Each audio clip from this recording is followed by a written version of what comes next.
kemudian memformulasikan jawabannya, menyampaikan jawaban kepada penanya tadi secara verbal atau tertulis, melakukan follow up dengan menanyakan ketepatan, melakukan follow up itu melakukan follow up apakah jawaban yang sudah diberikan itu sudah sesuai atau belum, kemudian terakhir mendokumentasikan kegiatan yang dilaksanakan dan mencatat waktu yang diperlukan untuk menyiapkan jawaban. Seperti itu, Bu.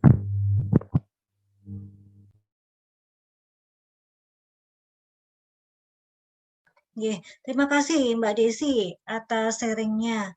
Dari teman-teman ada tambahan? Sama Oke, ini sangat runtun sekali karena sumber yang didapat juga tadi dari mana Mbak Desi? Dari ini, Bu, buku PDF petunjuk teknis standar pelayanan kefarmasian di rumah sakit yang dikeluarkan oleh Kementerian Kesehatan RI 2019.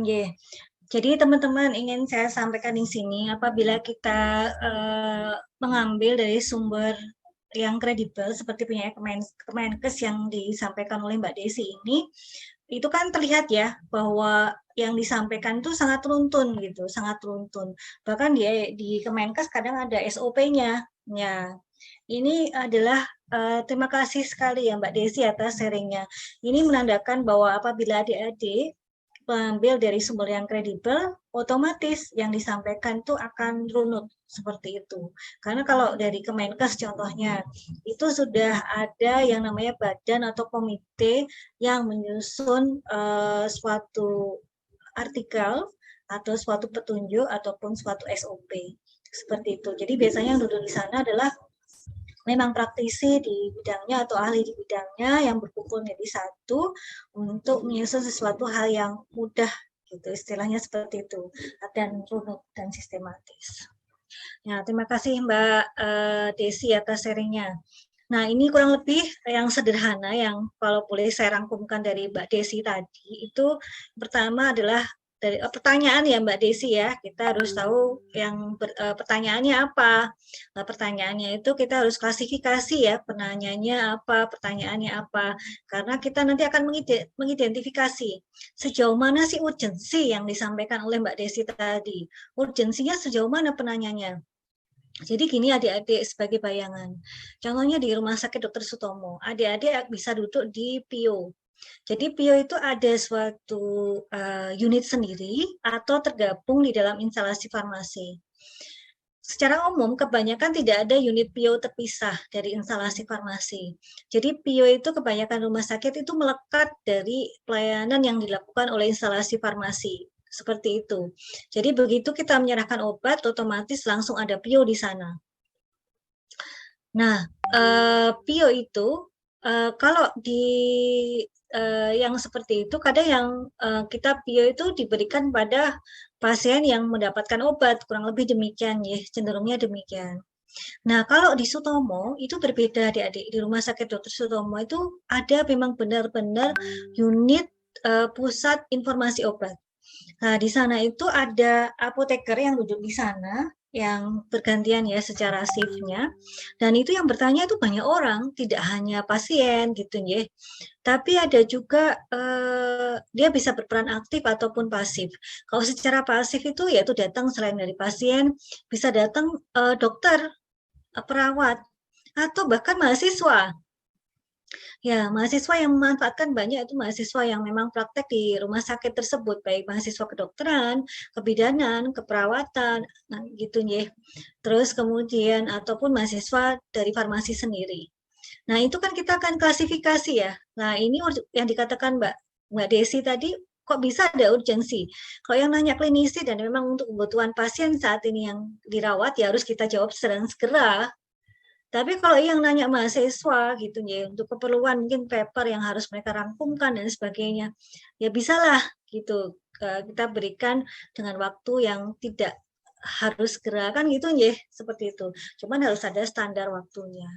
Karena itu kita harus melihat dari klasifikasi penanya dan pertanyaan itu, kita harus bisa mendapatkan informasi latar belakang penanya ataupun latar belakang pasien, nah sejarah pengobatannya ataupun sejarah penyakitnya. Kurang lebih seperti itu adik-adik.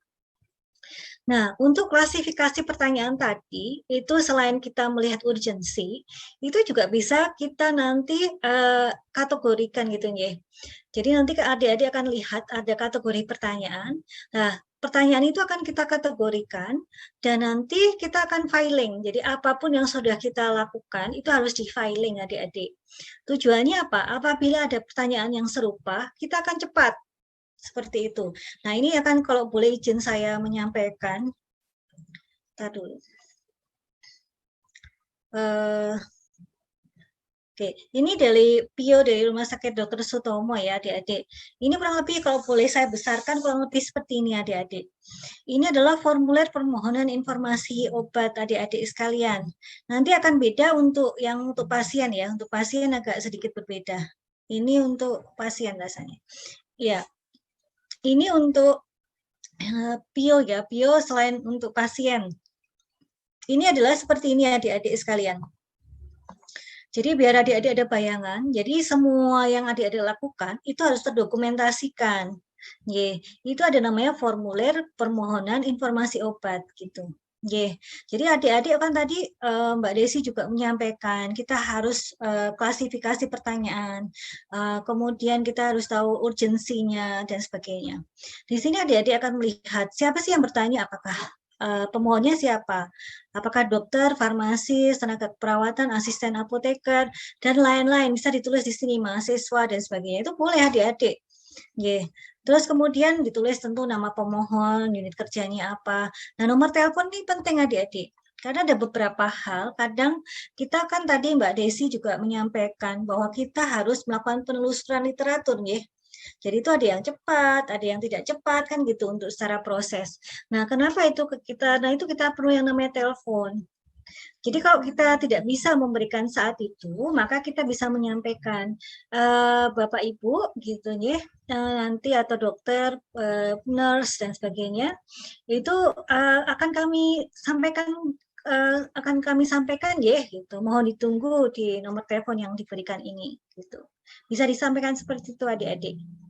Nah, di sini uraikan permohonan, latar belakang tadi yang sampaikan Mbak Desi, semua ada di sini. Nah, ini kondisi pasien kita juga harus lihat adik-adik. Meskipun yang bertanya itu adalah tenaga kesehatan, kita harus tahu pasiennya kondisinya seperti apa, dari usia, fungsi ginjal, hasil kultur, hamil, menyusui, dan sebagainya. Nah, kondisi-kondisi ini adik-adik harus tahu. Ya, karena itu kemarin kita sampaikan adik-adik yang duduk di PIO harus tahu tentang materi penyakit, tentang obat, dan sebagainya. Karena pertanyaan yang sudah masuk ke PIO itu adalah spesifik. Jadi begini adik-adik, klinisi, bidan, dan perawat, mereka bertanya ke PIO itu bukan untuk menguji ya, kebanyakan tidak seperti itu. Bukan menguji Anda, tapi mereka bertanya karena benar-benar mereka tidak tahu. Nah, pertanyaannya itu adalah sangat spesifik, biasanya seperti itu, sangat spesifik. Ya, dan kadang memang tidak mudah, karena itu kita perlu waktu untuk menelusurinya. Seperti itu adik-adik sekalian. Dan karena tadi dikatakan spesifik, maka adik-adik harus tahu kondisi pasiennya seperti apa. Dan ini adik-adik tadi dikatakan oleh Mbak Desi juga, kita harus dikategorikan pertanyaannya. Nah, kok di Sutomo ini ada berapa nih? 1, 2, 3, 4, 5. Ada sekitar 20 kategori dan masih ada dan lain-lain. Itu masuk ke yang mana? Ya, itu adik kategorikan. Nah, kategori ini nanti tujuannya apa? Setelah selesai, adik-adik mendapatkan pertanyaan dari PIO, maka adik-adik akan filing dokumennya ini. Jadi dokumen ini nanti disertai juga literaturnya apa, kan gitu ya. Nah, tujuannya apa? Apabila itu nanti ada pertanyaan sejenis, maka adik-adik, oh ya ini kayaknya pernah itu kemarin ditanyakan. Baru adik-adik bisa menelusuri. Jadi pertanyaan sejenis tapi dari orang lain. Jadi adik-adik akan apa tujuannya filing ini? Tujuannya adalah adik-adik bisa mempercepat ya, selain untuk dokumentasi adalah mempercepat sistem layanan yang adik-adik berikan. Ya, seperti itu adik-adik. Dan ini juga ada referensinya, ada jawaban, dan sebagainya. Seperti itu. Dan di sini adik-adik ada jawabannya diberikan tanggal berapa, jam berapa, dan sebagainya. Itu ditulis. Adik-adik mendapatkan pertanyaan tanggal berapa, jam berapa, dijawab tanggal dan jam berapa, itu ditulis adik-adik. Karena apa? Nanti salah satu indikator kepuasan atau indikator kinerja adik-adik di dalam PIO, salah satunya adalah kecepatan adik-adik untuk merespon dengan baik dan benar. Kurang lebih seperti itu. Ya, sampai di sini ada pertanyaan? Nah, ini saya sampaikan tadi. Indikator PIO itu apa? Tadi meningkatnya jumlah pertanyaan yang diajukan. Menurunnya jumlah pertanyaan yang tidak dapat dijawab. Meningkatkan kualitas kinerja. Meningkatkan jumlah produk yang dihasilkan. Terus kemudian meningkatkan pertanyaan berdasarkan jenis pertanyaan dan menurunnya keluhan atas pelayanan. Nah, ini yang ingin saya sampaikan di sini adik-adik sekalian. Ini adalah ada PIO pasif adik-adik, yaitu adanya buletin. Jadi tugas PIO selain buletin atau leaflet dan sebagainya, selain adik-adik menerima pendapat ya atau menerima masuk pertanyaan dari orang pemohon tadi, adik-adik juga bisa bergerak aktif, yaitu dengan informasi dalam bentuk leaflet, buletin, ataupun media yang lainnya. Dengan masalahnya apa? Jadi masalah yang sering masuk ke PIO itu apa? Gitu ya. Adik-adik kan punya datanya yang masuk ke PIO apa gitu ya. Nah, ini ternyata permasalahannya banyak sekali kan gitu ya. Karena permasalahannya banyak sekali karena itu rasanya harus kita buat buletin atau leaflet dan sebagainya atau ceramah kurang lebih seperti itu. Nah, waktu saya jadi mahasiswa ya, mahasiswa baik itu S1 ataupun S2, kami sebelum exit dalam suatu SMF gitu, kami harus melakukan drug information study. Jadi kami harus memberikan informasi terhadap, jadi kami modelnya gini waktu saya sekolah. Saya nih stase di Bangsal apa gitu, di SMF apa gitu, SMF bedah umpamanya. Itu sebulan di sana. Nah, SMF bedah sebulan, kita banyak nih menemukan kasus apa gitu ya. Jadi contohnya kita bertanggung jawab pada satu bangsal gitu. Nah, di sana nanti ada mahasiswa yang lain juga. Nah, setiap siang kan kita laporan gitu ya, ada laporan siang gitu, atau morning report pagi gitu. Terus kemudian di akhir SMF itu kita ada ujian mengambil salah satu masalah gitu atau kasus yang kita hadapi sehari-hari. Nah, salah satu juga untuk exit yang kami dapatkan dulu adalah kita harus membuat drug information yang ditujukan kepada siapa. Kebetulan waktu itu adalah ada permasalahan tentang IV admixture, yaitu campuran obat intravena. Ada stabilitas dan sebagainya. Ya, nah itu ternyata banyak sekali yang perawat itu tidak tahu. Ya, terus akhirnya atau penyimpanan yang enggak pas gitu. Nah, itu kita buat yang namanya drug information study, entah itu bentuknya leaflet, bulletin ataupun ceramah, kurang lebih seperti itu adik-adik. Nah, itu nanti hal yang seperti itu ya yang akan adik-adik lakukan apabila duduk di dalam PIO. Seperti itu. Sampai di sini ada pertanyaan?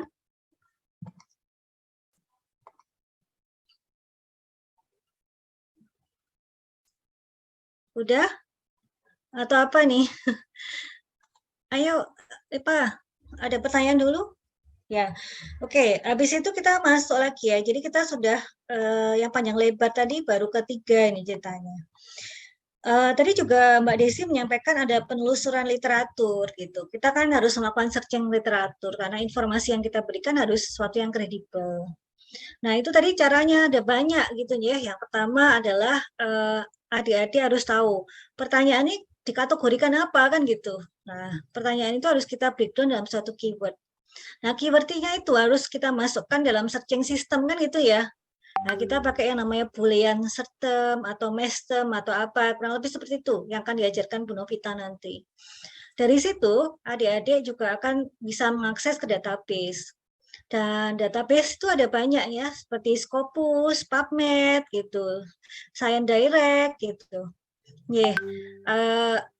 Masih banyak lagi lah. Google Scholar itu juga boleh adik-adik sekalian. Jangan Google yang biasa ya, Google yang Scholar. Ya, Google Scholar.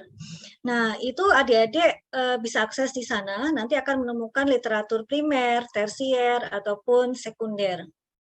Bayangannya adalah kalau yang primer itu yang jurnal-jurnal gitu loh, Dek. Ya, kalau yang tersier itu apa sih? Buku gitu, review artikel, lah itu tersier. Yeah. Terus kemudian kalau sekunder itu apa? Sekunder cenderung kayak apa ya?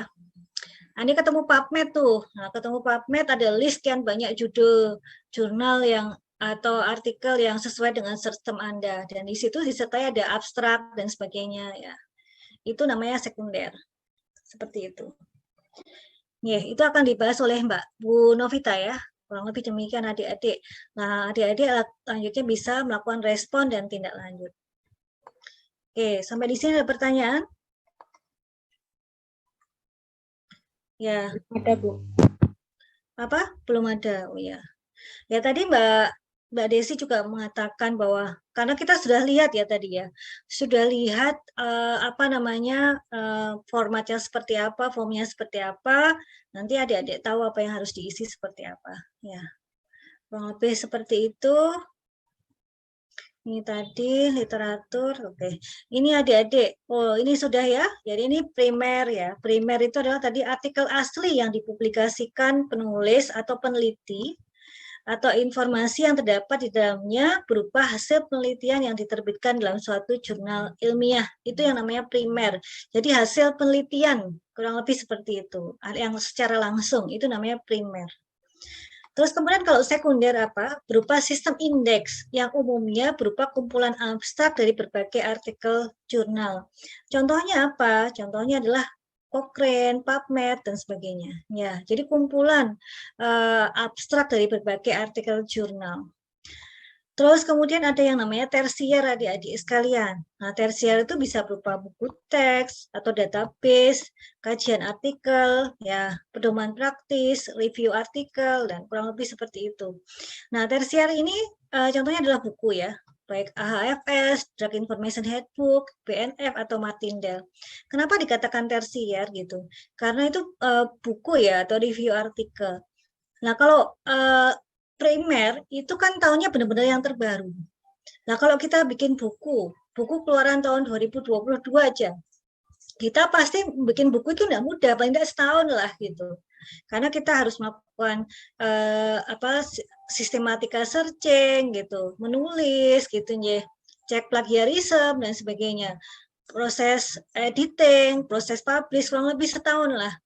Jadi untuk buku yang terbit tahun 2022, maka itu dia datanya biasanya tahun 2021 atau kebanyakan tahun 2020 ke bawah. Jadi adik-adik kebayang untuk updated dia kurang. Ya, seperti itu. Karena itu dikatakan dia menjadi bukan literatur yang primer tapi tersier. Untuk jurnal adik-adik ada banyak sekali jurnal yang adik-adik bisa lihat ya. Nih. Ini baik New England Journal of Medicine gitu, ada JAMA, ada Annals of Internal Medicine, Lancet gitu dan sebagainya. Seperti itu adik, ini adalah website ya. Kalau website hati-hati, nanti ada yang kredibel, ada yang tidak. Untuk website biasanya ada pakai Krebs atau Playstool gitu untuk critical appraisal-nya. Nanti dengan Bu Novita ya. Oke adik-adik. Terus kemudian habis itu adik-adik harus bisa mengkomunikasikan jawaban adik-adik dengan bahasa yang bagus, baik itu bahasa secara verbal ataupun non-verbal. Kurang lebih demikian adik-adik. Jangan lupa adik-adik melakukan follow up ya setelah memberikan respon, kemudian didokumentasikan. Sampai di sini ada pertanyaan dulu? Terlalu cepat tidak ya?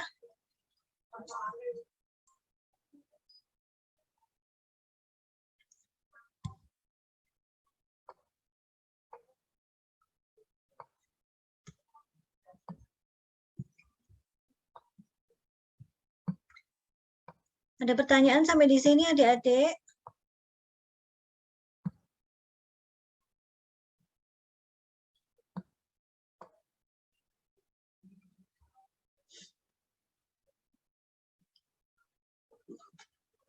Ada pertanyaan?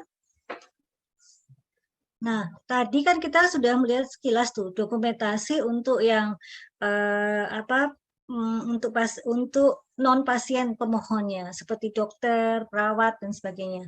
Kalau dokumentasi untuk pasien beda atau sama kira-kira? Ya, bisa sama, bisa beda sebenarnya jawabannya. Ya, izin share screen ya, adik-adik sekalian.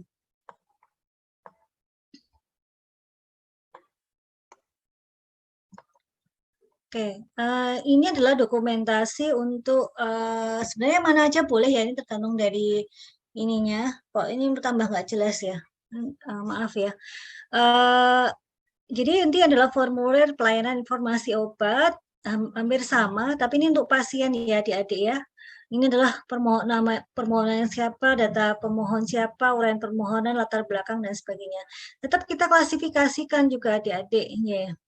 Kita klasifikasikan dia terkait dengan apa, terus jawabannya apa, referensinya apa, jawaban yang diberikan apa, dan sebagainya. Jadi hampir sama. Nih. Intinya tidak ada yang baku kok informasi obat harus seperti apa.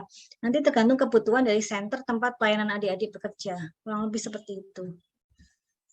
Sampai di sini ada pertanyaan adik-adik?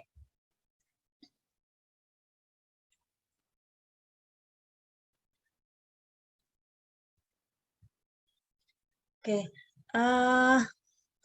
Yang tadi kita lakukan yang namanya informasi obat, sekali lagi adik-adik itu harus kita berikan ya. Informasi obat itu adalah kita sudah tahu bahwa informasi yang kita berikan kepada pasien tuh harus tidak bias, didukung oleh referensi yang kredibel dan telah dievaluasi sebelumnya. Kenapa sih muncul sebenarnya yang namanya PIO ya, PIO. PIO itu ada banyak adik-adik, ya ada banyak karena sebenarnya untuk PIO itu sebagai latar belakang kenapa perlu dilakukan. Semakin banyak obat yang baru gitu, semakin banyak jumlah obat yang beredar di pasaran dan juga makin banyak obat-obat baru. Dan banyak pula publikasi ya, banyak pula publikasi, dan yang namanya publikasi tersebut kadang antara publikasi A dan publikasi B itu berbeda. Pernah nggak nyumpai seperti itu? Iya, itu kenapa gitu? Kenapa gitu ya, Dek? Apa? Kenapa untuk yang publikasi suatu jurnal A dan suatu jurnal B bisa berbeda? Kira-kira mengapa gitu? Hasilnya kok bisa berbeda? Itu mengapa? Ada yang bisa menjelaskan kenapa itu bisa berbeda?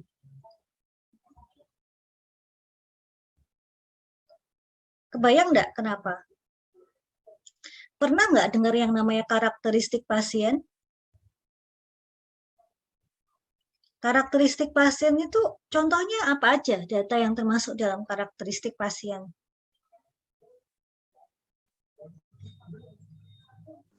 Jawab, Bu. Iya, Mbak Desi, silakan. Karakteristik pasien mungkin seperti usia, Bu, jenis kelamin, kemudian riwayat penyakit sebelumnya. Benar sekali Mbak Desi. Nanti kalau adik-adik akan melihat ya suatu jurnal primer. Jurnal primer itu pasti didahului yang namanya karakteristik pasien gitu.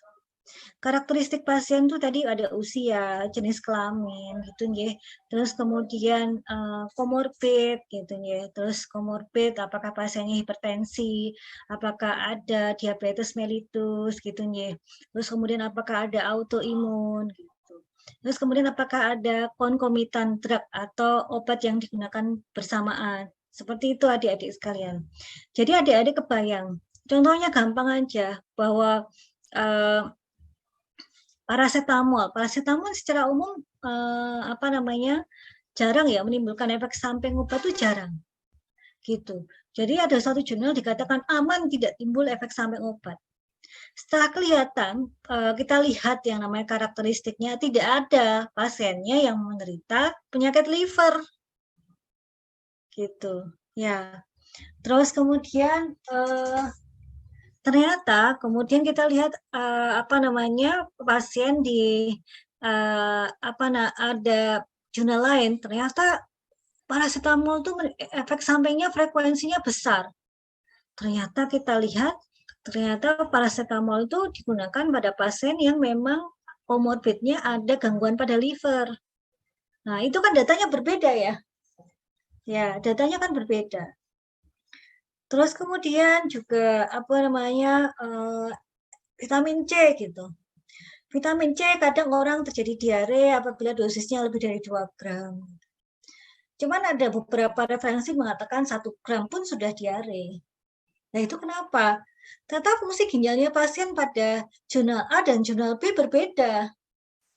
Yang jurnal A itu baik-baik saja gitu. Nah, yang jurnal B sudah ada penurunan dan pasiennya lanjut usia. Itu kan berbeda, ternyata efek samping diarenya bisa timbul dengan dosis yang lebih rendah apabila pasiennya apa, kan gitu ceritanya. Nah itu, karena itu adik-adik harus bertanya benar-benar, ini untuk pertanyaan gampang, vitamin C ini ada efek sampingnya tidak sih? Gitu. Terus kemudian kapan itu terjadi? Gitu. Maka jawabannya adalah frekuensi jenis efek samping dari vitamin C apa dijelaskan. Kemudian dijawab juga resiko ini lebih besar terjadi apabila digunakan pada dosis berapa, pada karakteristik pasien yang seperti apa. Kurang lebih seperti itu adik-adik sekalian. Paham ya sampai di situ. Jadi banyak publikasi dan banyak kontradiksi. Ya, kayak contohnya pseudoephedrine, apakah bisa menimbulkan hipertensi? Bisa. Tapi dosis berapa? Apakah 60 mg, 30 mg, 120 mg? Itu berbeda sama sekali, berbeda efeknya. Kemudian dobutamin gitu ya, dobutamin juga dopamin. Itu apakah bisa memberikan efek inotropik? Ya, itu dosis berapa yang inotropik? Itu ternyata berbeda. Ternyata kok tidak bisa inotropik. Inotropik itu adalah perbaikan kontraksi jantung. Nanti dengan saya ya farmakoterapi 2. Nah, itu juga kok tidak timbul perbaikan kontraksi. Lah ternyata dosisnya salah. Gitu ceritanya ya. Itu kenapa banyak publikasi, banyak beda hasil. Lah kenapa? Ya itu yang kita harus jawab. Terus kemudian yang ketiga, ini kok literatur itu kompleks tadi ya. Literatur itu kompleks mengenai obat. Ya kompleks itu sudah banyak, kompleks hasilnya kontradiksi gitu ya. Seperti itu adik-adik. Karena itu nanti adik-adik apabila mengambil literatur gitu ya, maka kita lebih menyukai yang namanya meta-analisis atau sistematika review. Seperti itu adik-adik. Karena itu sudah populasi besar. Nah, kalau itu tidak ada, maka kita gunakan literatur yang yang kredibilitasnya atau tingkat ini ya tingkatnya lebih rendah. Contohnya RCT. RCT tidak ada ya di bawahnya lagi, di bawahnya lagi. Yang kita harus lihat adalah populasi pasien gitu. Apabila datanya kontradiksi, kita harus lihat itu kejadiannya di pasien mana? Pasien Eropa, pasien Asia atau apa kan gitu ya. Oh ternyata kejadiannya itu kebanyakan di pasien Eropa. Nah pasien Asia gimana? Ternyata pasien Asia itu aman-aman saja. Kurang lebih seperti itu adik-adiknya.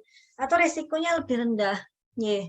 Seperti itu contohnya adik-adik. Jadi adik-adik nanti kalau datanya kontradiktif, maka ambillah artikel yang mendekati hasilnya, yang mendekati karakteristik pasiennya sesuai dengan pasien Anda. Kurang lebih seperti itu adik-adik. Karena itu tadi informasinya adalah informasi yang harus akurat, yang kredibel setelah dilakukan analisa. Ya, seperti itulah. Ternyata rumit ya. PIE itu tidak sekedar gitu, harus berpikir. Karena itu tidak bisa orang yang duduk di PIE itu sembarangan, itu nggak bisa. Ya, paham sampai di sini? Terus kemudian sekali lagi semua PIO yang kita lakukan tadi kemarin, kalau bisa kita berikan konseling gitu konseling.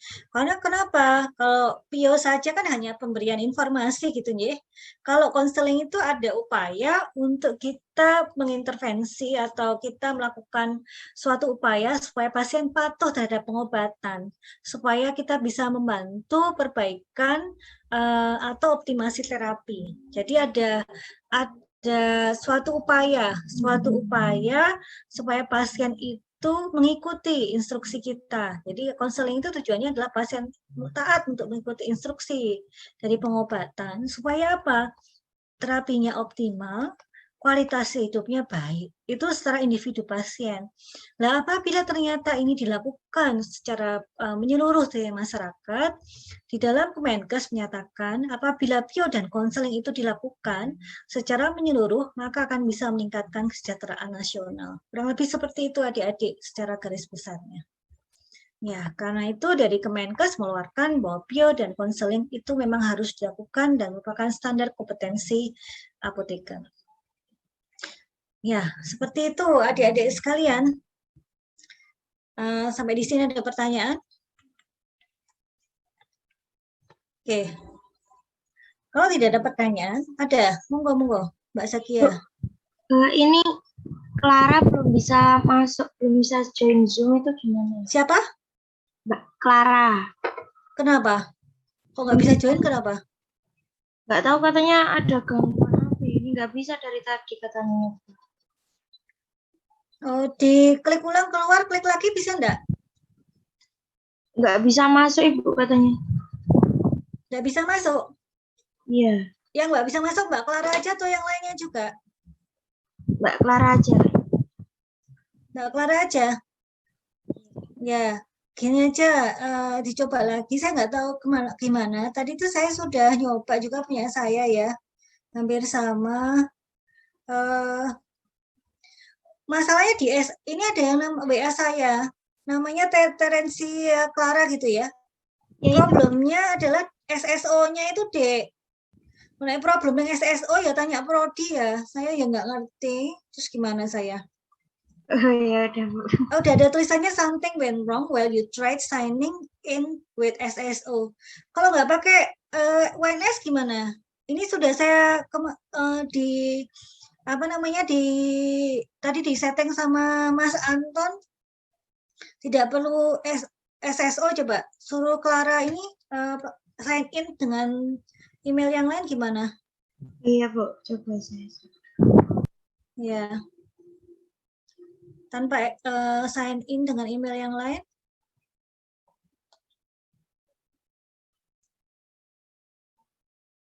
Kalau ada problem lagi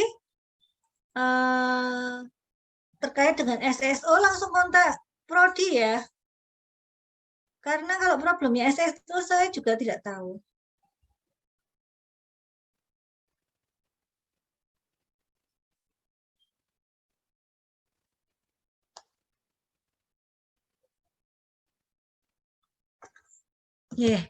Seperti itu Mbak Zakia jawabannya, karena tulisannya dia punya problem dengan SSO-nya gitu. Ya. Oke, seperti itu Mbak. Mungkin SSO-nya yang sedang lagi luar biasa ya. Kita kan di peak hours ya, seperti itu. Lain kali kalau ada yang problemnya banyak, mungkin kita pakai media lain. Nah, nanti kalau siapa namanya? Mbak Tere, siapa semua? Siapa jadi Mbak Tere ya? Siapa tuh? Oh, Mbak Clara. Mbak Clara, nanti ada, ini kan saya tetap bersedia diminta untuk mengerjakan ya, gitu ya. Terus kemudian jurnalnya Mbak, siapa mau Mbak Desi ya, di-share aja Mbak Desi, boleh ke Clara. Nanti kalau masih bingung, Mbak Clara hari apa suruh kontak dengan saya aja, nih saya terangkan gitu. Gitu. Boleh lah. Saya terangkan secara individu gitu nggak apa-apa Mbak Zakia, dengan siapapun yang tertinggal seperti Mbak Clara. Yang penting jangan lupa absen dulu dan mengerjakan di Spada. Kalau Spada nggak bisa sampai malam juga harus bilang, banyak jalan menuju ke Roma, intinya seperti itulah. Ya, gitu ya Mbak Zakia. Ya, nanti jangan khawatir nggak diterangkan, saya terangkan lah. Seperti itu. Ya. Terus kemudian kita lanjut lagi, ini jangan lupa absen ya kelas B.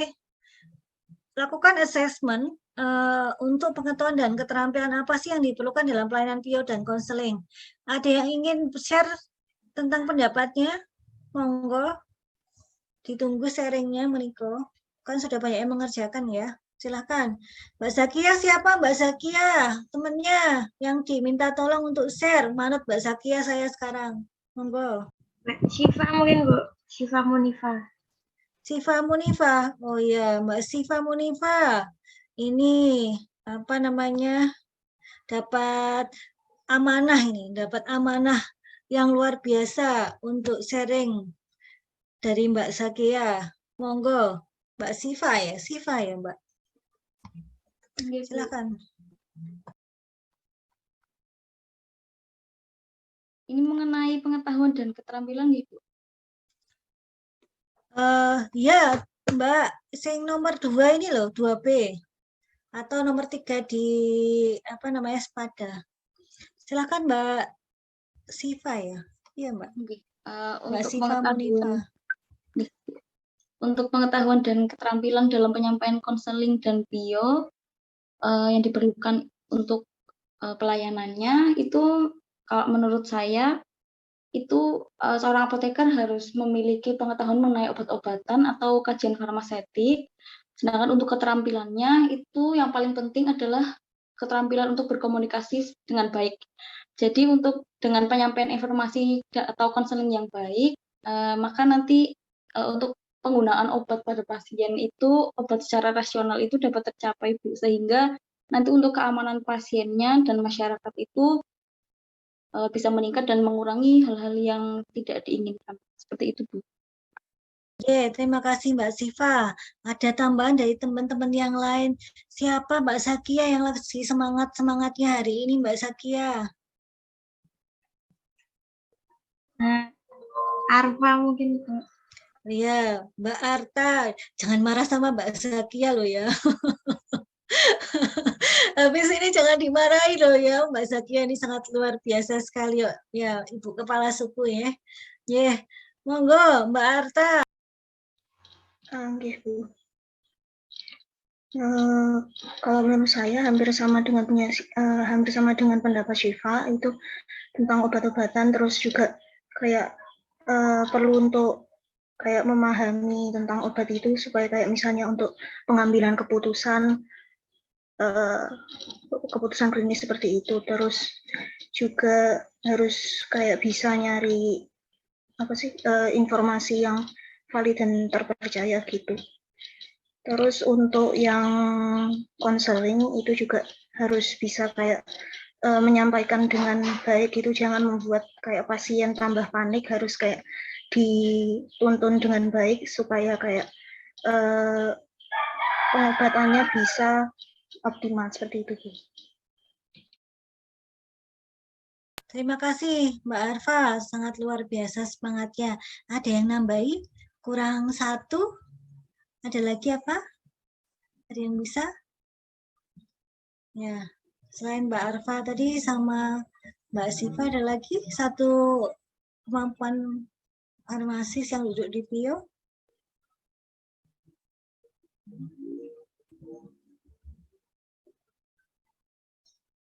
Ya, oke. Mari kita bahas ya adik-adik sekalian. Oke, jadi begini, di SHP itu menyampaikan bahwa farmasis knowledge dan skill itu menyampaikan bahwa selain ada pengetahuan tentang obat ya dalam farmakoterapi, itu dia mengulas benar-benar kemampuan apoteker untuk berkomunikasi. Berkomunikasi adalah sangat penting, terutama kita harus mengetahui pasiennya seperti apa, budayanya seperti apa, terus kemudian dari kesehatannya kesehatan kepercayaan ya, atau kepercayaan budaya pasien tentang kesehatan seperti apa, ya. Terus kemudian attitude dan praktis. Ini adalah seperti ini adik-adik sekalian, bahwa kita harus tahu pasien ini percayanya apa gitu. Kan ada yang percaya cuma obat tradisional itu kan ada ya. Nah itu nanti harus hati-hati sekali gitu kita menyampaikannya. Terus kemudian terkait dengan budaya itu juga language skill adik-adiknya. Nah ini kadang dimanapun kita berada paling tidak sedikitlah kita harus bisa menggunakan bahasanya mereka gitu. Pernah di IPE itu. Jadi ternyata pasiennya nggak nyambung, ternyata nggak bisa bahasa Indonesia. Adik-adik sekalian. Jadinya nanti ya kami mengupayakan setiap kelompok harus ada orang yang dari Jawa, karena IPE-nya di Jawa, apalagi di Solo adik-adik sekalian. Nah di Solo itu menggunakan bahasa Jawa gitu.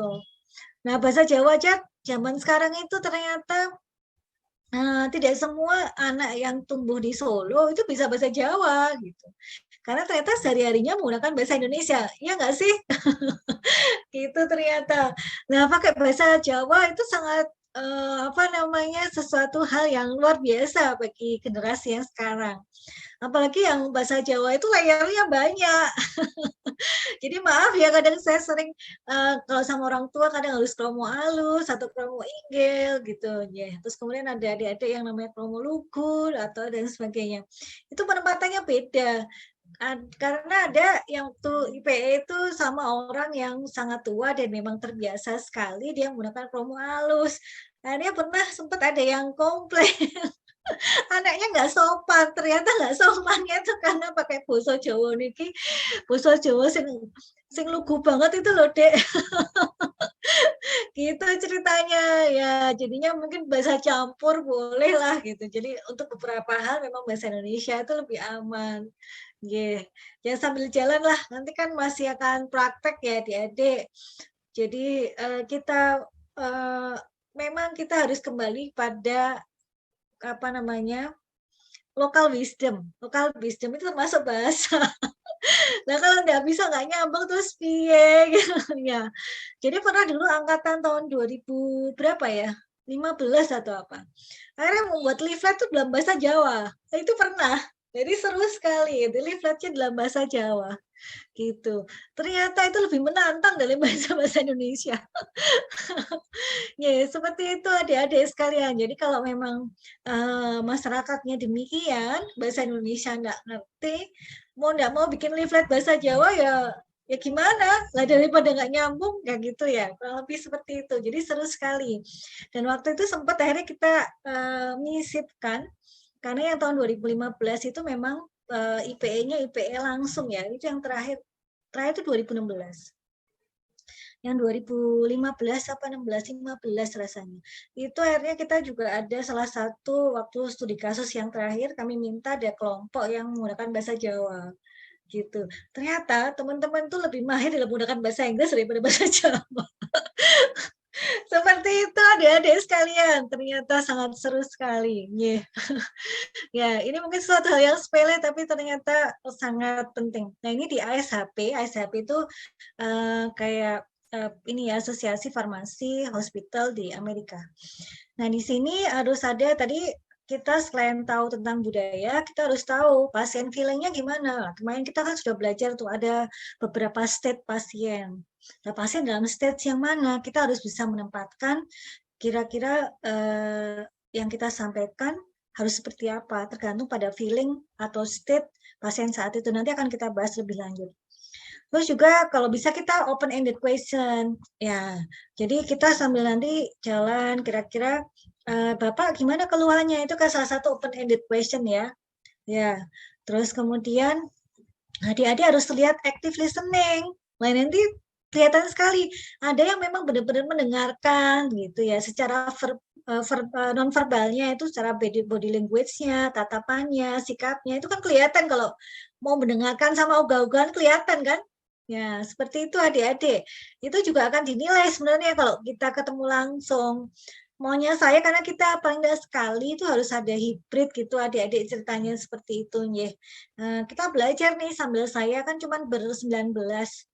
Ya, kita sambil melihat adik-adik sejauh mana gitu. Karena biasanya untuk PIO ini salah satu station di ujian OSCE itu biasanya menampilkan PIO itu ada biasanya. Jarang tidak pernah tidak gitu. Ya, karena salah satu kompetensi dan akan melihat ya kemampuan adik-adik baik secara materi, verbal ataupun non-verbal skill-nya. Kurang lebih demikian. Nah, ini tadi dikatakan non-verbal message ya dari ASHP, harus eye contact, facial expression, body movement, vokal karakteristik kan kelihatan tuh. Ada yang kelihatan bahasanya datar itu kan ada ya. Jadi teman-teman tuh ada yang bahasanya dari pertama sampai terakhir nadanya gitu konstan gitu ya. Memang sangat konstan tuh bagus sih, teguh pada pendirian gitu ya.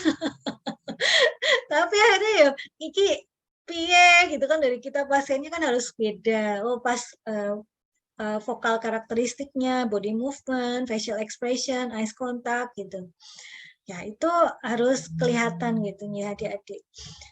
Nah, seperti itu, dan nanti terakhirnya adalah farmasis harus tahu bahwa kita harus bisa menilai bahwa pasiennya memang willing to use the medication atau dia punya intensi untuk melakukan hal yang kita instruksikan.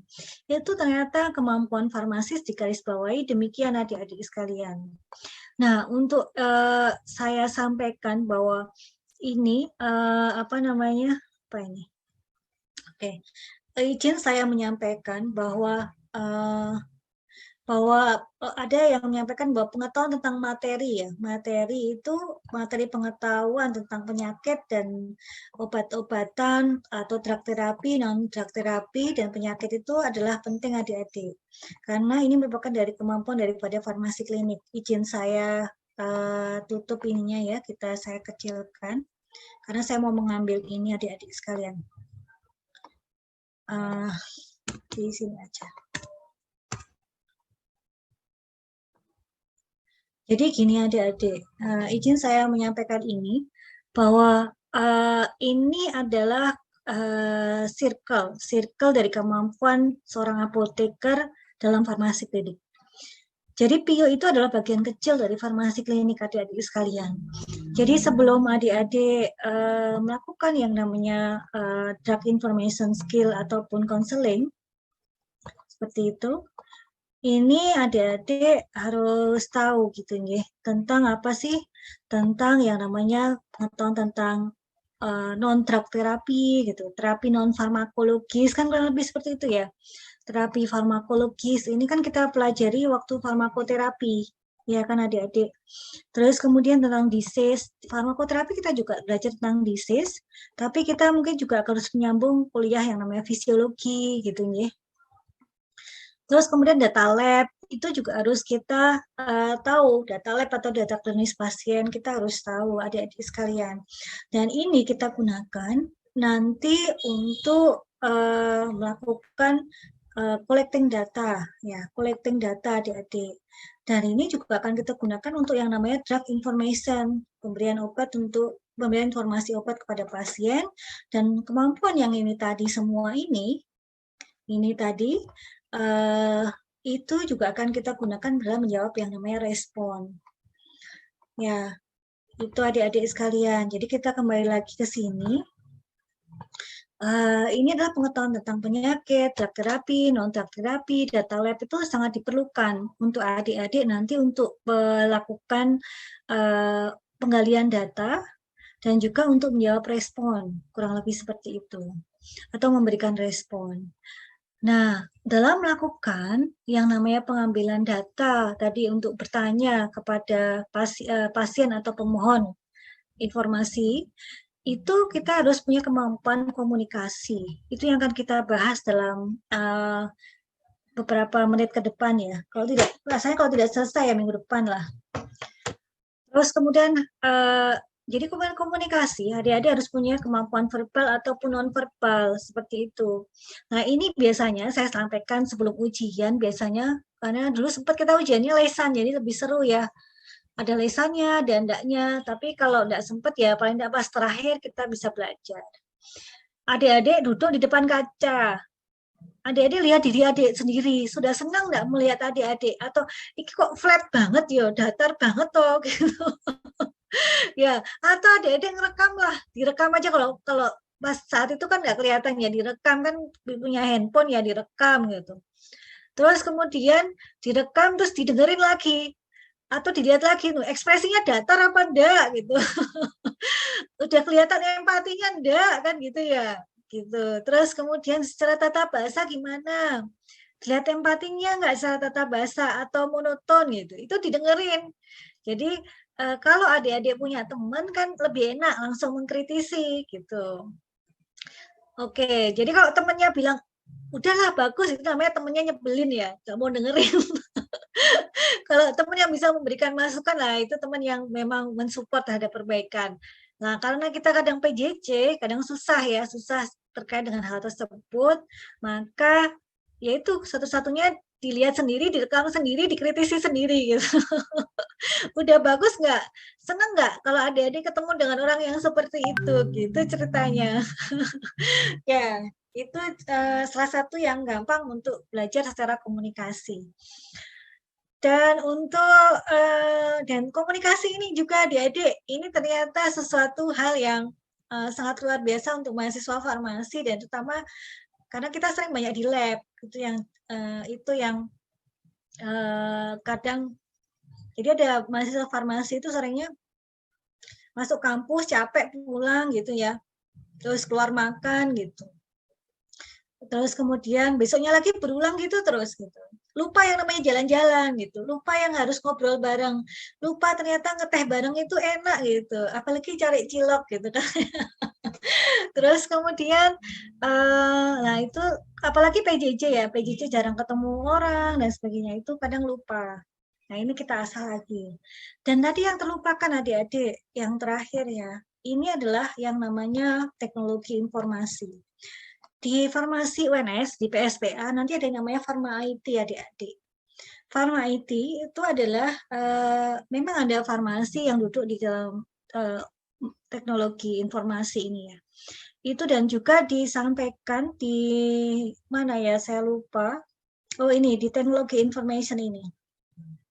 Itu di American Journal of Pharmacy Education bahwa memang diperlukan farmasi yang duduk di dalam IT atau bagian informatik gitu, farmasi informatik, ada yang bilang seperti itu, atau farmasi teknologi ya. Terus kemudian ini gunanya untuk apa? Kita mempunyai kemampuan di sana adalah kita bisa melakukan penelusuran data. Ya, tadi kemampuan yang searching dan sebagainya, ya filing dan sebagainya.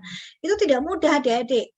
Jadi kalau nanti adik-adik melakukan yang namanya sistematika review atau bahkan meta-analisis adik-adik sekalian, itu bisa dijadikan skripsi. Ya, bayangkan saja seperti ini.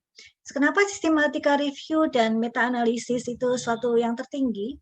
Jadi cara penelusurannya seperti ini, apabila adik-adik memasukkan keyword ya, keyword gitu, keyword tertentu, nanti di Google biasanya ketemu berapa pages, 10 pages gitu ya. Satu page ada 20 artikel yang kembali gitu ya. Adik-adik biasanya baca di mana? Halaman yang pertama aja kan? Kalau di sistematika review tidak boleh. Jadi kalau nanti tujuannya adik-adik cuma hanya memberikan informasi saja kepada pasien, boleh baca aja di halaman pertama itu boleh. Tapi dikritisi. Nah, kalau adik-adik nanti skripsinya adalah sistematika review atau meta-analisis, ini untuk skripsi loh saya bilang, untuk penelitian, itu kalau recall artikelnya ada 10 pages, yaitu 10 kali 20 adalah 200 artikel, itu harus dibaca semua. Gitu adik-adik, harus dibaca semua, terus dikritisi semua gitu. Akhirnya yang kemasuk berapa? 10 artikel atau berapa. Lah adik-adik bayangkan saja membaca 200 artikel satu-satu butuh waktu berapa lama. Ya biasanya teman-teman yang mengerjakan review artikel itu paling cepat ya sekitar 3-4 bulan selesai untuk menghasilkan suatu karya sistematika review yang setara untuk pengerjaan skripsi. Kurang lebih seperti itu adik-adik. Nah, kita punya kemampuan seperti itu. Nah, gunanya nanti untuk apa sih? Untuk penyediaan data seperti itu ya adik-adik. Atau adik-adik menyusun database informasi terkait dengan farmakoterapi atau farmakokinetika dan sebagainya. Ya, jadi database yang sering digunakan itu adalah drug information atau leksikon drug information ya. Itu ada versi elektroniknya. Itu untuk sebulan trial itu gratis adik-adik. Nanti adik-adik bisa lihat. Di sana itu database-nya sangat bagus sekali dan itu biasanya diupdated baik terkait dengan informasi indikasi, efek samping dan sebagainya maupun interaksi obat. Nah, ini yang saya sampaikan, ingin saya ceritakan, ada di rumah sakit di Amerika, itu cenderung mereka itu tergabung dalam satu network. Di Indonesia itu kan sendiri-sendiri ya, meskipun PKU gitu. Ternyata PKU itu, yaitu PKU Kota Solo itu sendiri kadang. Ya, secara manajemen tuh sendiri-sendiri, ngurusi rumah sakitnya dewe. Ya, semoga yang sekarang sudah enggak gitu, network gitu ya. Nah, kalau di Amerika itu mereka tergabung dalam suatu network ya. Yang pernah saya sempat ke sana itu dalam Cleveland Clinic Health System. Cleveland Clinic Health System itu tergabung beberapa rumah sakit dalam satu network yang namanya Cleveland Clinic Health System. Nah, di situ adalah mereka benar-benar networknya terjaga, termasuk membuat database itu ada. Jadi ada seorang apoteker, seorang dokter, seorang perawat dan sebagainya itu duduk jadi satu dari tim IT. Jadi mereka mempunyai database sendiri untuk rumah sakitnya mereka. Nah, terserah mau beli atau mengusahakan sendiri seperti punya Cleveland Clinic Health System. Seperti itu adik-adik sekalian. Karena intinya database itu harus kita update, entah kita beli atau kita gunakan sendiri. Seperti itu adik-adik. Dan untuk teknologi informasi ini bisa kita keperlukan memang untuk pelayanan ataupun untuk pendidikan. Nah, seperti itu bayangannya adik-adik sekalian. Nah, terkait dengan hal tersebut ingin saya sampaikan pula yang namanya PIO itu bisa untuk yang pelayanan, pendidikan, ataupun untuk penelitian adik-adik sekalian. Untuk pelayanan, adik-adik sudah tahu tadi, yaitu untuk menjawab pertanyaan, membantu unit lain dalam mendapatkan informasi obat, menerbitkan buletin, ataupun brosur. Terus juga PIO itu juga mendukung yang namanya panitia atau subkomite farmasi dalam menyusun formularium rumah sakit. Itu bisa. Jadi formularium rumah sakit itu apa? Yaitu obat-obat yang dapat digunakan di rumah sakit. Jadi obat dokter-dokter yang meresepkan obat di rumah sakit tersebut harusnya berdasarkan obat-obat yang termasuk dalam formularium. Seperti itu adik-adik. Dan sekretaris dalam formularium rumah sakit komite ini, itu biasanya sekretarisnya adalah apoteker adik-adik. Nah, tugasnya adalah menyediakan memang suatu komponen pendukung atau informasi pilihan mana sih obat yang bisa kita pilih dan dimasukkan dalam formularium tersebut. Kurang lebih seperti itu adik-adik sekalian. Jadi tidak hanya sekretaris yang tukang nyatet, compiling data itu enggak ya harusnya ya. Nah, tapi ada ilmu yang kita bisa masukkan di sana. Terus juga bisa memberikan informasi kepada pasien melalui penyuluhan, kerjasama dengan komite medik rumah sakit ataupun konseling. Itu untuk pelayanan. Untuk pendidikan apa? Yaitu untuk pendidikan apa? Yaitu untuk tadi kita membimbing mahasiswa seperti adik-adik atau adik-adik memberikan pendidikan kepada tenaga kesehatan yang lain dalam informasi obat. Seperti yang saya contohkan tadi waktu saya sekolah, exit saya sekolah, saya harus memberikan PIO dan konseling untuk perawat waktu itu berdasarkan permasalahan yang memang kami temui selama kami stase di bangsal tersebut atau di SMF tersebut. Kurang lebih seperti itu adik-adik sekalian. Terus juga kakak kelas Anda ini sekarang itu yang untuk mahasiswa baru PSPA diminta juga melakukan PIO dan konseling berdasarkan permasalahan yang masuk kepada kami. Saat ini permasalahan yang masuk kepada kami, kebetulan saya juga sempat memberikan PIO dan konseling kepada ibu-ibu Dharma Wanita di Universitas 11 Maret, yaitu tentang Omikron, ya tentang Omikron, suplemen yang terkait di dalamnya, dan obat-obatan. Seperti itu adik-adik sekalian. Nah, ini untuk pendidikan. Kemudian untuk yang lain apa? Untuk penelitian lah. Penelitian ini yang seperti saya sampaikan tadi, adik-adik bisa melakukan yang namanya evaluasi penggunaan obat, ya seperti itu. Atau penelitian penggunaan obat baru. Atau kegiatan yang lain, atau kegiatan tadi seperti pembuatan sistematika review dan meta-analisis itu bisa menjadi penelitian yang terkait dengan PIO. Kurang lebih demikian adik-adik sekalian. Dan ini kakak-kakak kelas Anda karena COVID, jadi mereka tidak bisa ke Solo gitu, tidak bisa keluar rumah. Apakah bisa penelitian dan bisa lulus? Bisa. Kita kerjakan in silico study. Kurang lebih demikian adik-adik. Itu sudah banyak mahasiswa kami yang melakukannya. Oke, sampai di sini ada pertanyaan dulu. Ini belum masuk ke komunikasi efektif ya, sebentar aja ya. Oke, di sini ada pertanyaan. Oke, kita masuk ke komunikasi efektif sebentar adik-adik sekalian.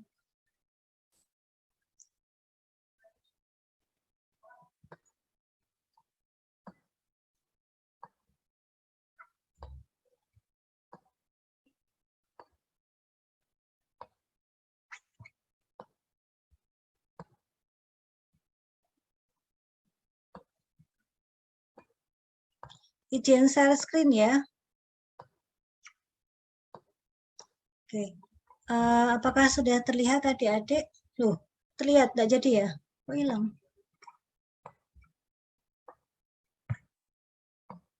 Oke. Untuk ini, jadi untuk keterampilan komunikasi itu sangat diperlukan untuk PIO dan konseling ya. Kita sudah membahas tadi, di mana komunikasi kita lakukan dengan siapa saja, ternyata tidak hanya dengan pasien, adik-adik sekalian. Adik-adik tahu tadi, bahwa saya dengan pasien, maka kita bisa lakukan dengan siapa? Dengan profesi kesehatan lain, ataupun dengan administrator, tempat kita bekerja gitu ya, dengan teman sejawat, dengan masyarakat luas dan sebagainya. Ya, ini kemampuan kita diperlukan itu. Terus mengapa PIO diperlukan? Tadi kita sudah tahu jumlah obat itu banyak sekali, macamnya juga banyak. Ada perubahan peraturan obat dan perubahan pelayanan kesehatan. Contohnya tadi Permenkes dan juga di SKAI sampai sejauh ini PIO itu harus dipunyai oleh seorang apoteker dalam kompetensinya. Oke, ternyata untuk kenapa konseling perlu, ternyata 30% pasien itu gagal mentaati instruksi pemakaian obat. Terus kemudian 40% pasien itu geriatrik itu mengalami adverse drug reaction adik-adik sekalian. Terus kemudian jadi kita harus tahu bahwa harus tahu manfaat untuk pemberian informasi tentang obat yang diberikan kepada pasien supaya pasien itu taat. Jadi jangan tahu itu belum tentu sinergis dengan lamanya pasien itu menderita penyakit ya adik-adik. Jadi kami itu punya penelitian itu dilakukan mahasiswa pada tahun 2015. Jadi gini, ternyata contohnya pasien hipertensi. Pasien hipertensi itu kan kronis ya, obatnya pasti diminum terus. Ternyata kronis, penyakit kronis, semakin lama minum obat itu kadang tidak semakin patuh, tapi semakin bosen. Semakin bosen. Jadi akhirnya jelek sekali gitu responnya. Ternyata setelah kita lihat, ternyata dia tidak paham manfaat minum obat itu apa, kurang lebih demikian. Jadi kita harus memahamkan kenapa pasien itu perlu minum obat. Jadi pernah kejadian ini ceritanya pasien jantung. Kita sampaikan obat ini harus diminum terus Bapak gitu. Gitu nih. Dia nggak patuh setelah serangan jantung pertama itu dia nggak patuh. Kemudian dia kena serangan jantung yang kedua. Baru tahu kalau ternyata minum obat itu penting. Nah, setelah kena serangan jantung yang kedua, baru dia patuh. Nah, tapi apa ya, seperti itu kan enggak tuh ya. Jadi harusnya dari awal. Seperti itu adik-adik sekalian. Karena itu informasi itu adalah penting. Dan konseling itu penting untuk mengubah perilaku pasien supaya taat terhadap instruksi. Dan untuk definisi daripada PIO ini sendiri ya, untuk definisi daripada PIO dan definisi daripada komunikasi. Definisi daripada komunikasi, sebentar. Definisi daripada komunikasi. Komunikasi itu apa sih? Gitu ya. Definisi daripada komunikasi itu adalah ini adik-adik sekalian, yaitu komunikasi itu adalah rangkaian proses penyampaian pesan dari pengirim atau pemberi informasi kepada penerima dengan menggunakan media komunikasi supaya pesan itu diterima oleh penerima dengan baik. Kurang lebih seperti itu adik-adik sekalian. Nah, elemen komunikasi itu apa? Ada sumber, ada message, ada channel, media, dan juga ada receiver. Oke, demikian adik-adik sekalian. Dan di dalamnya itu ada yang nanti ada efeknya seperti apa, feedback seperti apa, gangguannya seperti apa, atau bariernya seperti apa. Kita harus tahu. Nah, tujuan komunikasi adalah, sekali lagi, adalah kita harus menanamkan yang namanya apa tadi? Pemahaman. Setelah paham itu harus setuju. Dan harus ada hubungan baik atau feedback dari pasien. Dan kita harus tahu bahwa pasien memang ada kemauan untuk mengikuti yang kita sampaikan.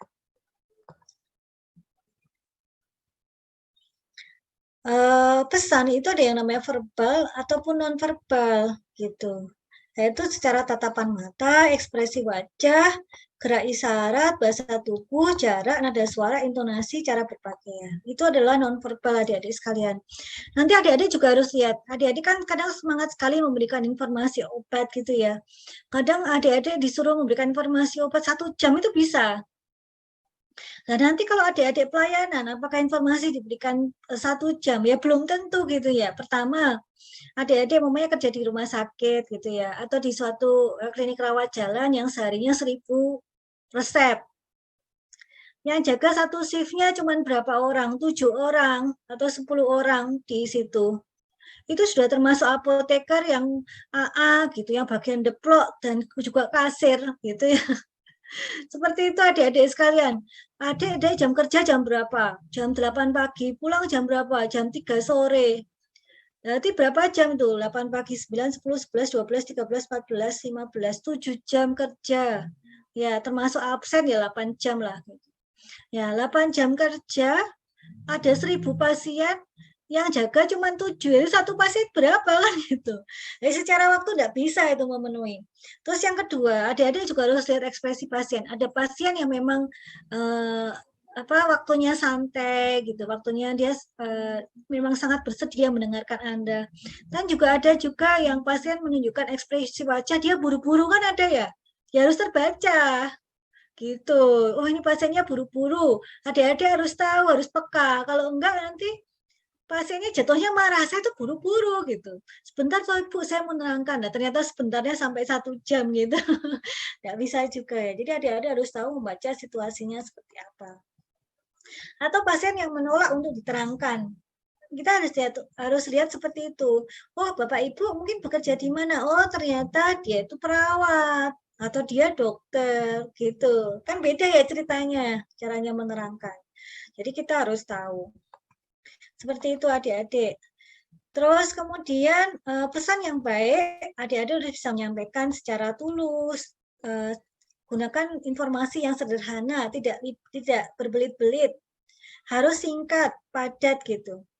Terus kemudian spesifik dan summarize. Jadi gini adik-adik, ini harus informasi itu harus sesingkat mungkin ya. Semakin panjang kadang tidak terserap gitu. Terus kemudian adik-adik tadi juga harus tahu bahwa ternyata dengan dalam waktu singkat dengan 1000 pasien tadi, itu gimana caranya? Apakah bisa kita mengcover semua pasien tersebut? Tidak ya. Kadang yang kita bisa berikan informasi secara langsung, itu untuk pasien yang apa aja. Itu ada kriterianya adik-adik gitu. Nanti akan kita bahas lah minggu depan, kriteria pasien apa yang kita bisa berikan informasi atau home visit atau apapun gitu nih. Nah, ini itu sudah ada di Kemenkes adik-adik. Bisa adik-adik baca kriteria yang kita dahulukan untuk informasi obat. Nah, kemudian pasien yang lain gimana? Pasien yang lain itu harus kita berikan informasi obat. Kalau di Indonesia mungkin belum terlalu banyak dilakukan ya. Tapi kalau contohnya di negara lain seperti di Amerika, setiap pasien yang datang itu harus mendapatkan informasi obat. Bedanya ada yang disampaikan secara verbal, ada yang tidak.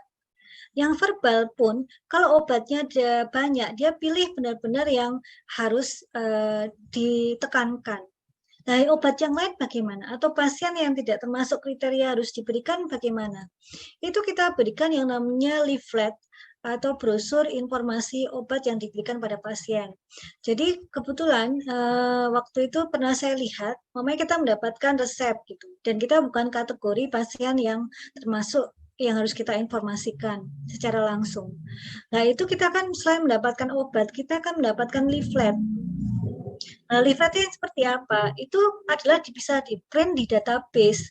Jadi kalau adik-adik lihat DIH itu yang sederhana, yang lebih murah dibandingkan yang lain gitu nih. Ada trialnya. Itu ada informasi obat yang kita bisa berikan pada pasien dan itu bisa di-print. Nah, permasalahannya DIH itu bahasa Inggris, adik-adik sekalian.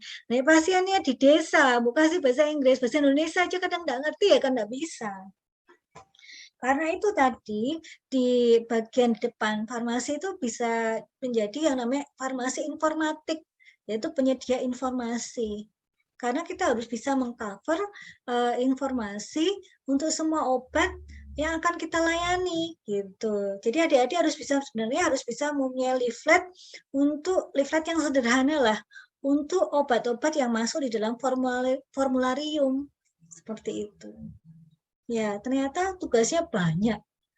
Ya, sebagai farmasi IT. Seperti itu adik-adik sekalian. Ya, ini adalah pesan yang baik.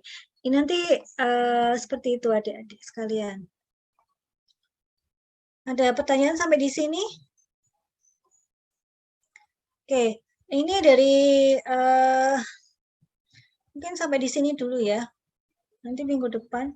Jadi untuk hasil komunikasi, penerima pesan nanti akan lihat kok. Kita lihat bagaimana kognitif atau tahap pengenalannya. Apakah dia terlihat tertarik pada apa yang kita sampaikan? Apakah dia terlihat peduli? Terus kemudian pengetahuan pasien itu seperti apa terhadap yang kita sampaikan. Itu sebenarnya kelihatan. Kalau tidak kelihatan, kita bisa minta pasien untuk mengulang apa yang kita sampaikan ya.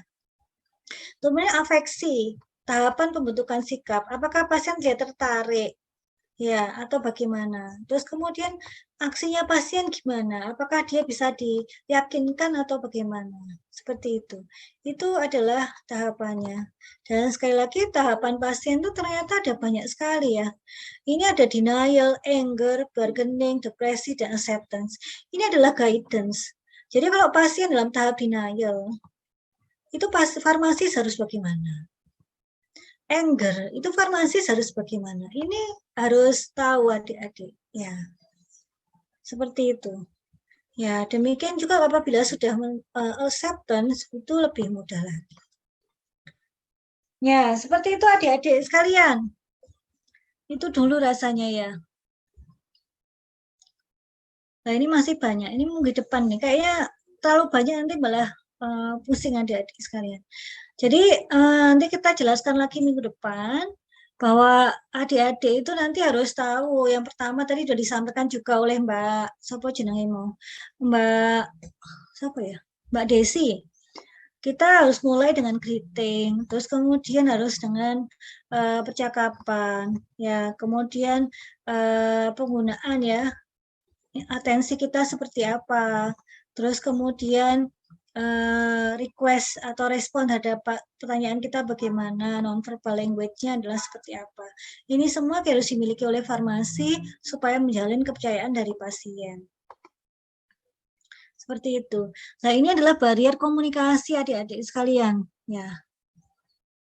Ini yang akan kita bahas minggu depan, dan insya Allah akan ada studi kasus tentang barrier komunikasi. Tadi studi kasus minggu depan adalah adik-adik akan saya berikan suatu kasus di mana adik-adik akan mendapatkan bisa melakukan assessment apakah barrier komunikasinya terkait dengan fisik, apakah terkait dengan psikologis, terus kemudian apakah tidak ada saluran komunikasi yang memadai atau permasalahan terhadap nonverbal. Kurang lebih seperti itu adik-adik sekalian. Oke, sampai di sini dulu. Ada pertanyaan dulu?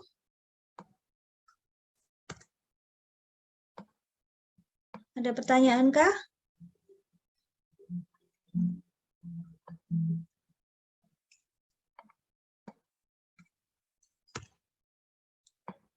Ya, ini makanya saya kasih 2 kali 1,5 ya.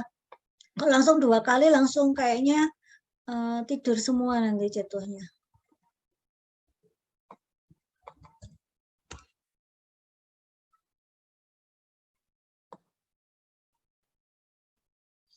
Oke. Oke, seperti itu adik-adik. Sebentar. Saya stop share sebentar.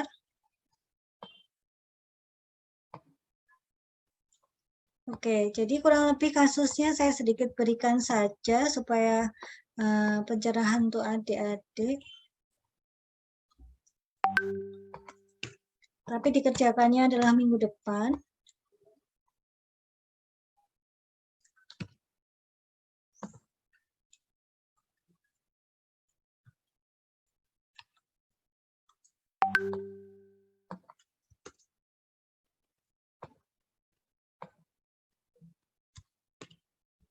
Oke, izin share screen ya. Ini untuk kasus minggu depan. Lebih seperti ini adik-adik. Oh, salah ya. Oh ya. Jadi tugas pada juga untuk minggu depan ya adik-adik sekalian. Sebentar.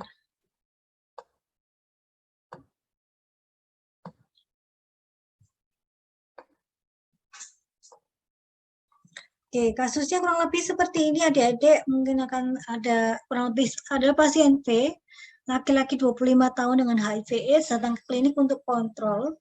Pasien mendapatkan ARV dan konseling dengan bahasa Indonesia. Konseling dilakukan di counter penyerahan obat yang kondisinya terbuka. Pasien adalah lebih memahami bahasa Jawa dan sedikit bahasa Indonesia. Pasien belum menyampaikan ke keluarganya bahwa dirinya terdiagnosis HIV/AIDS. Penilaian dari hasil adheran pasien adalah kurang baik dan pasien menyatakan merasa tidak nyaman saat kontrol dan mengambil obat. Ini adalah studi kasus yang sering dijumpai juga adik-adik untuk pasien HIV/AIDS. Dan ini adik-adik akan melakukan assessment. Ya, assessment-nya adalah minggu depan ya dimulainya. Ya, minggu ini itu dulu. Cuma ini saya berikan kondisi seperti ini. Nanti kita akan lebih bahas lagi tentang permasalahan tadi dan minggu depan kita juga akan belajar tentang barier ya. Seperti itu adik-adik. Nah, ini bocoran aja kasusnya seperti ini. Nah, minggu depan kita akan belajar tentang metode dan barier komunikasi. Sebentar, izin share screen. Minggu depan kita akan belajar tentang metode dan barier dalam komunikasi adik-adik sekalian. Sebentar, Dek. Bentar ya, saya stop share dulu. Kok hang? Sebentar.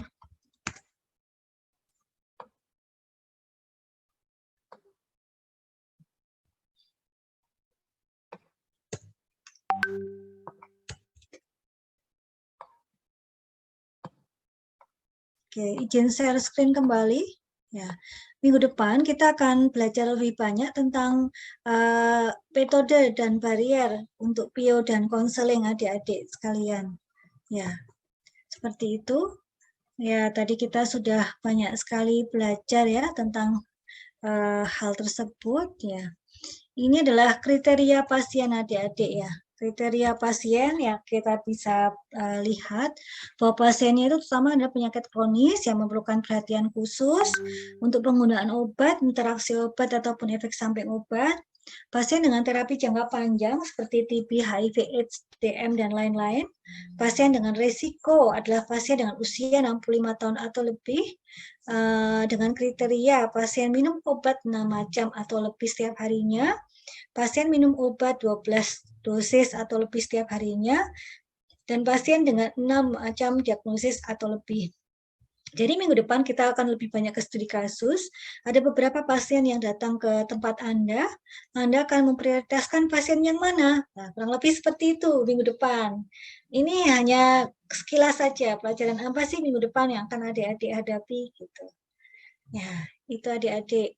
Terus kemudian minggu depan juga ada teknik ya, teknik untuk verbal komunikasi. Tadi juga dikilas dibahas oleh Mbak Desi, ada 3 prime question. Itu apa?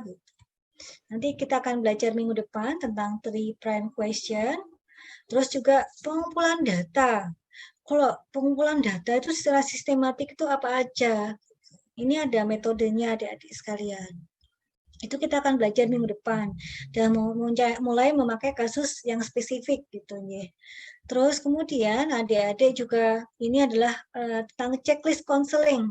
Ini biasanya checklist ini biasa digunakan adik-adik untuk lomba. Jadi ini salah satu checklist yang dipakai untuk lomba di mana ya, saya lupa. Ini ada dari panitia lomba konseling. Inilah checklist yang biasa digunakan adik-adik. Kita nanti minggu depan mulai banyak sekilas membahas tentang ini, studi kasusnya. Dan untuk pertemuan ke-7, saya harapkan nanti setiap orang bisa praktek untuk melakukan konseling dan melakukan dokumentasi.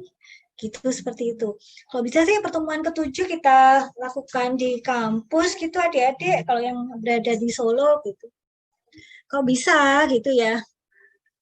Seperti itu. Kalau tidak bisa ya, ya gimana ya, ya sudah. Ya, tapi bilang prodi loh kalau tidak bisa ya. Nanti yang dimarahin nanti saya. Gitu. Seperti itu ya. Yeah. Seperti itu adik-adik sekalian. Nah, ini contoh-contoh adalah wawancara tentang pasien. Jadi adik-adik bisa melakukan wawancara itu nanti di waktu dirawat jalan ataupun di bedside gitu. Ini adalah wawancara riwayat pengobatan. Contohnya yang dilakukan di ruangan. Kalau di PKU, kalau nanti di PKU atau adik magang di sana atau kerja di sana, di PKU Muhammadiyah Solo, setiap pasien baru yang dirawat, itu apoteker pasti datang ke sana untuk menanyakan tentang riwayat pengobatan. Jadi rekonsiliasi, itu pasti dilakukan oleh apoteker kepada pasien yang baru masuk rawat inap. Jadi salah satu kriteria yang kita sampaikan tadi, untuk rawat inap, itu pasien baru apoteker itu harus masuk untuk rekonsiliasi pengobatan. Rekonsiliasi apa? Kita akan belajar minggu depan adik-adik sekalian. Apa ya ini? Nah, itu dulu aja yang ada gambarnya. Ya. Itu adik-adik sekalian yang akan kita jumpai minggu depan. Jadi sekali lagi untuk tugas hari ini ada yang bisa saya bantu atau ada yang bingung? Kita recap dulu aja ya adik-adik.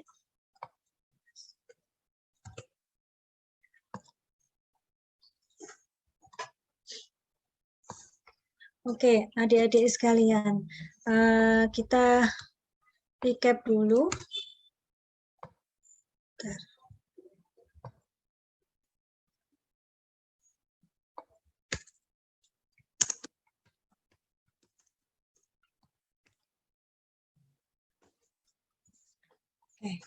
Kita recap dulu untuk hari ini adik-adik sekalian bahwa ada regulasi ya, regulasi yang kita adik-adik harus tahu, yaitu regulasi untuk di apotek ataupun di rumah sakit ya. Itu Permenkes nomor berapa gitu. Sampai sejauh ini ada yang kesulitan untuk menemukan?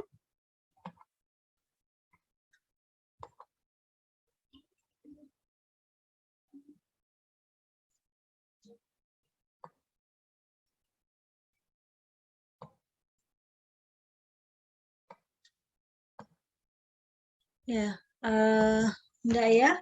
Oke, jadi untuk Permenkes ya ada yang nomor 72, 73, 74, itu yang mana ya? Tahun 2016 gitu ya.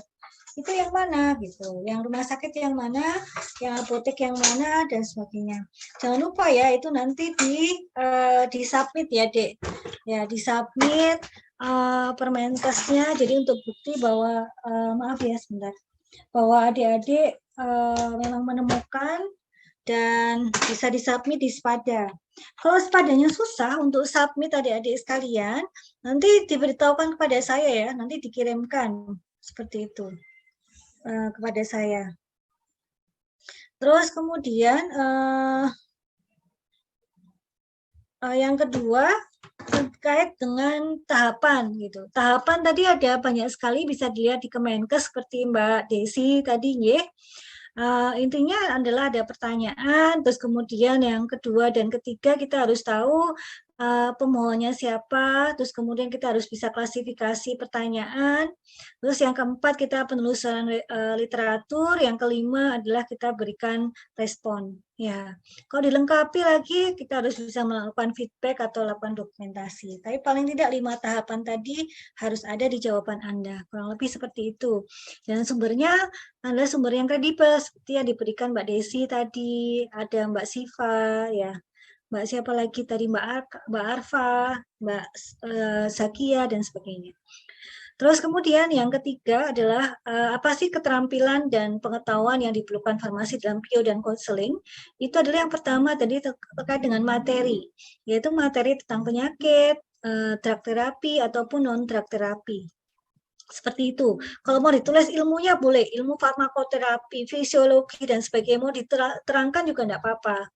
Terus yang kedua, adik-adik harus tahu ilmu komunikasi. Ya, ilmu komunikasi apa gitu. Tadi kan kita sudah terangkan ya, ilmu komunikasi yang harus dipunyai apoteker ada banyak sekali ya, karena kita harus bisa membuat pasien itu untuk patuh untuk mengikuti instruksi dari pengobatan. Kurang lebih seperti itu adik-adik. Itu harus punya kemampuan dari non-verbal ataupun verbal. Ya, non-verbal ataupun verbal. Farmasis harus memilikinya seperti itu. Terus terkait juga dengan komunikasi adik-adik sekalian, adik-adik dalam komunikasi adik-adik harus mempunyai kemampuan untuk mengenali pasien tahapnya sampai mana gitu ya. Terus kemudian adik-adik juga dalam komunikasi itu boleh diterangkan juga tadi seperti Mbak Desi ya, dia menerangkan harus sampai dari greeting sampai dari non-verbal language itu boleh sebagai penjelasan ilmu komunikasi yang disampaikan.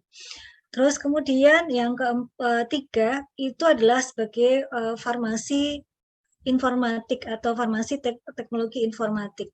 Itu adalah apa? Diperlukan untuk penelusuran literatur, untuk penyediaan database, kurang lebih seperti itu, ya. Ya, baik untuk berbagai ilmu seperti farmakoterapi, farmakokinetika, dan sebagainya. Jadi kami di PSPA ada farmasi IT adik-adik. Farma IT itu nanti akan mempelajari tentang kebutuhan farmasi untuk untuk di industri. Contohnya adalah farmakokinetika ya. Farmakokinetika itu harus ada predicting secara in silico. Itu diajarkan waktu di PSPA, di Pharma IT. Salah satunya demikian. Terus yang kedua di Pharma IT kita juga akan belajar tentang ini, penyediaan informasi seperti itu. Dan juga untuk e-purchasing atau apapun itu juga dilakukan. Atau e-prescribing dan sebagainya. Itu bagian dari Pharma IT yang akan adik-adik dapatkan bila PSPA di UNS.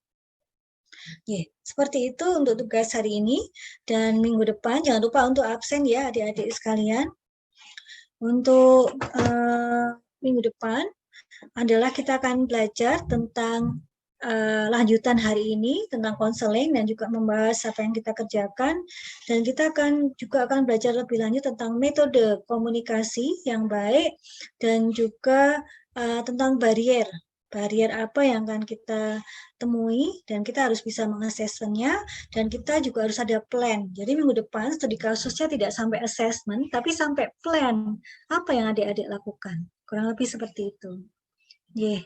Jadi minggu depan sudah ada SOAP, kurang lebih seperti itu ya, adik-adik sudah belajar. Sudah belajar belum sih tentang SOAP? Ada subjektif objektif, ada assessment, ada plan. Sudah belum? Belum ya? Oke, jadi dalam memecahkan suatu masalah, kita biasanya menggunakan SOAP adik-adik. Ada data subjektif dan objektif, itu apa? Nanti adalah data-data tentang pasien. Itu akan kita pelajari minggu depan, dan juga di farmakoterapi biasanya. Kemudian yang kedua adalah assessment, yaitu adik-adik melakukan penilaian. Assessment-nya apa? Gitu. Dari assessment itu adik-adik mau menemukan masalahnya di mana. Gitu. Kalau nggak ada masalah ya sudah, tapi biasanya ada masalah. Gitu. Nah, kalau sampai ada masalah, itu adik-adik harus ada plan. Plan-nya apa? Gitu. Ya, seperti itu adik-adik. Jadi minggu depan kita mulai melakukan metode SOAP dalam studi kasus. Seperti itu yang akan kita lakukan minggu depan adik-adik sekalian. Sampai di sini ada pertanyaan?